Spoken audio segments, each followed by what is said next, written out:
Marami ang nakaabang sa cooking tutorials ni Leo Buendia, isang senior citizen na content creator mula sa Las Piñas.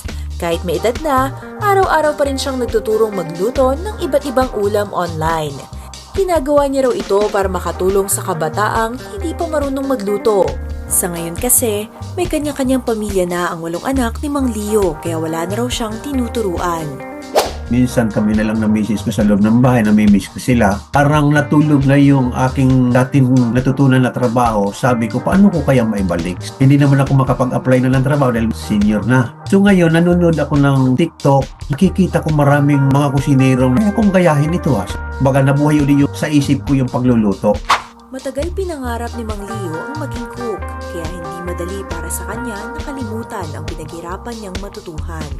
Bata pa ko sa Bicol, inambisyon ko na maging kusinero. Dahil sa kahirapan ng buhay nung araw, marami kami magkakapatid. So talagang sobrang paghihirap namin. Simula ko nagtrabaho ko noong 1979 to 84 sa Malacanang Palace. Si Ferdinand Sr. pa ang presidente nung araw. Janitorial lang ako sa Malacanang na kailangan sila ng kalinis ng isda. Ang trabaho ko sa Bicol, marunong ako sa paglilinis ng isda. So, niniregular ako ng manager ng Malacanang Kitchen na sige, dito ka na lang sa kitchen at marunong ka sa isda.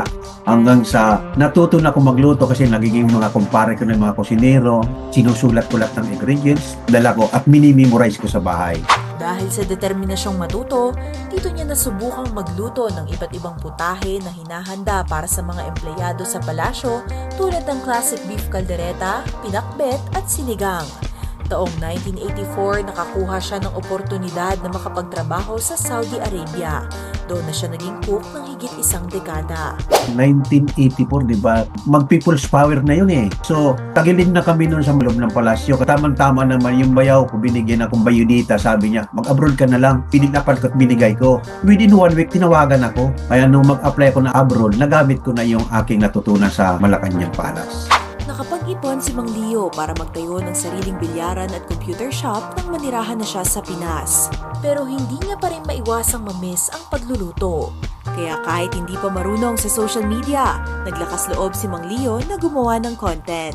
Medyo nahirapan ako sa pagti-TikTok kasi hindi ko pa masyadong alam yung mga symbol ng mga pipindutin sa TikTok. Dito na siya nag-viral dahil marami ang gumabay sa kanya sa comment section. Nagbigay ang netizens ng iba't ibang tips kung paano maayos ang ina-upload niyang videos. Maraming na-touch sa simpleng interaction na ito dahil kahit hindi nila personal nakakilala si Mang Leo, hindi sila nagdalawang isip na tumulong. Abot-abot ang pagpapasalamat ko sa kanila at napansin nila ako. Natutuwa ako dahil sabi ko sa ganitong paraan, nagising uli yung aking dating trabaho sa pamagitan sa pagluluto. Sa mga baguhan na hindi pa marunong, sana yung ibang marunong, mai-guide natin sila na maayos. Mabigyan natin sila ng pagkakataon na kapag simula